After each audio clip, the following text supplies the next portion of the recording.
আচ্ছা, তো এই যে সুলাইমানি আংটিটা মানে শিরিক কিনা বা সুলাইমানি আংটি বলে গুনাহ হবে কিনা, এই যেমন কিছু পাগল ছাগল আছে না, দেখবি উল্টো পাল্টা করে মেসেজ করে, যে এটা বোঝে না তো, যে আন্তাবরি অন্ধভক্ত হলে যা হয়।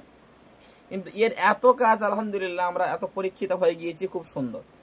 তো এর কাজটা কিভাবে কি হয়, যখন আমরা কোনো বস্তুর উপরে যখন আমরা ভরসা করবো, সেটা কিন্তু শিরক হয়ে যাবে, তামিমা হয়ে যাবে।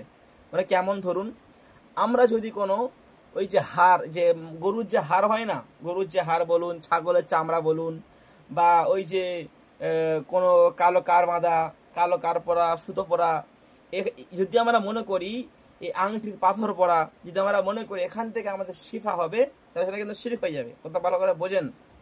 আবার কিন্তু যদি ধরুন একটা বস্তুর উপরে হরিণের চামড়া, হরিণের ঝিল্লি বা ছাগলের চামড়া, যখন কোনো বস্তুর উপরে আমরা কোরআনকে ব্যবহার করব, কথা কি বুঝতে পারছেন?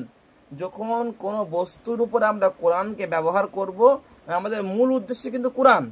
মূল উদ্দেশ্য ওই ছাগলের চামড়া আমাদেরকে ভালো করতে পারবে না, আংটির পাথর আমাদেরকে ভালো করতে পারবে না। মূল উদ্দেশ্য হচ্ছে কি আমাদের কোরআন।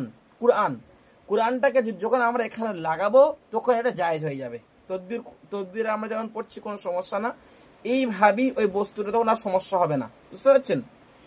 এই যেটা সেটা সব ক্ষেত্রে।